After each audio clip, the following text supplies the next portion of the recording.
नमस्ते, म दर्नराज सुवेदी। फेरि मैले आज चाहिँ फेरि यो अस्ट्रेलियाको ब्रिटेनिया गार्डियनमा यो मयुरहरू अनि यो भित्र के जनावरहरू छन् तिनीहरू देखाउन गइरहेको छु। यो चाहिँ मयुर हो। अनि अब परेवाहरू त्यत्तिकै त्यहाँ चाहिँ परेवाहरू त्यत्तिकै चाहिँ चरिराखेको अवस्था छ। आउनुहोस् अब भित्र जाउँ।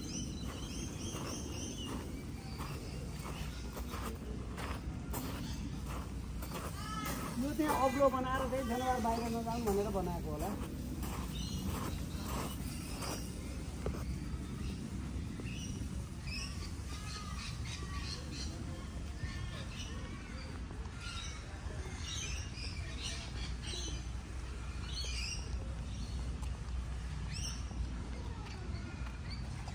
अस्ट्रेलियन नेटिभ गार्डन्स यतातिर अब हामी अहिले पहिला यतातिर जान्छौँ।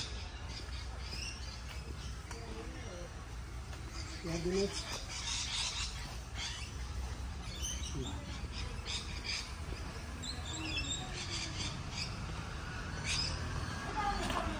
जनावरको खाना यसमा राखेको होला। यसमा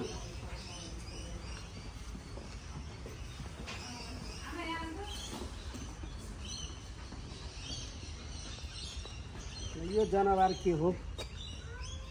यहाँ छ, सुतिराखेको छ जनावर। जनावरलाई डिस्टर्ब नगर्ने भनेर लेखेको छ। हामीले उठाउन सक्दैनौँ।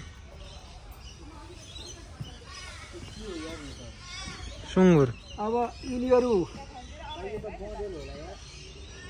हेर्नुहोस्, यहाँ कङ्गारुले घाँस खानलाई त्यहाँ घाँस राखेको छ। कोही कङ्गारु मासुवार त्यहाँ हेरेका छन्। साना कङ्गारुहरू त्यहाँ छन्,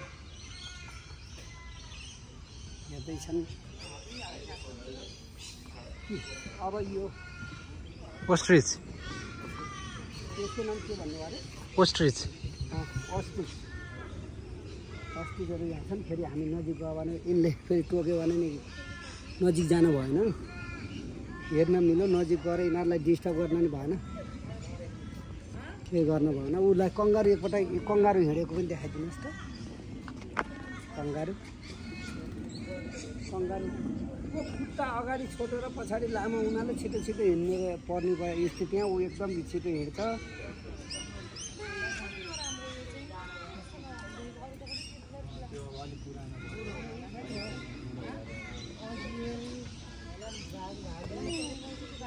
त्यो देख्नुभयो आमा? बजियो ल आउनुहोस्। अब अस्ति हेरेपछि परिवार माथि पनि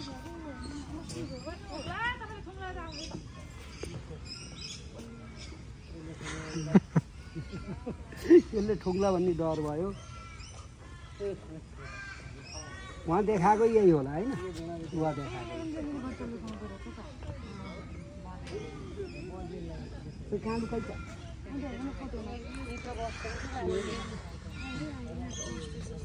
अस्ट्रिच चाहिँ त बेसरी कुप्यो।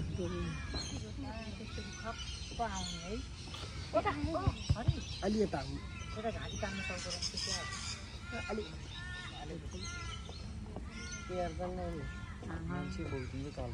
यताउता हिँड्नु। टोक्न त खास टोक्दैन नि।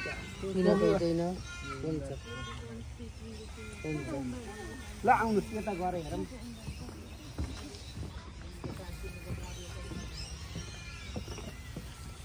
ल अस्ट्रिचहरू यो पानी आयो। अनि यो पानीमा के जनावर यिनी के चरा हुन् अरे? यिनी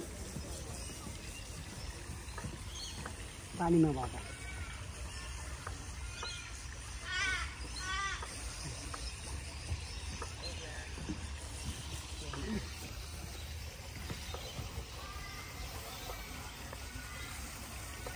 सफा गर्दै हुनुहुन्छ ऊ पारी।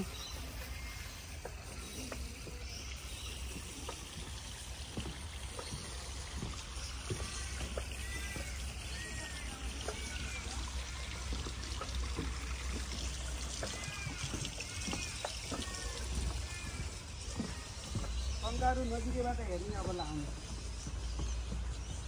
कङ्गारु एकदमै नजिकबाट हेर्ने, के खान दिन्छ भनेर हेर्दैछ कङ्गारुले। कङ्गारु धेरै जसो पछिल्लो खुट्टामा आधारित हुँदो रहेछ, अघिल्लो खुट्टा चाहिँ उसले हिँड्ने बेला मात्रै काम गर्दो रहेछ, नत्र पछिल्लै खुट्टा आधारित हुँदो रहेछ। हाम्रो नेपालमा कङ्गारु हुँदैन। ल भयो, हस् त नि।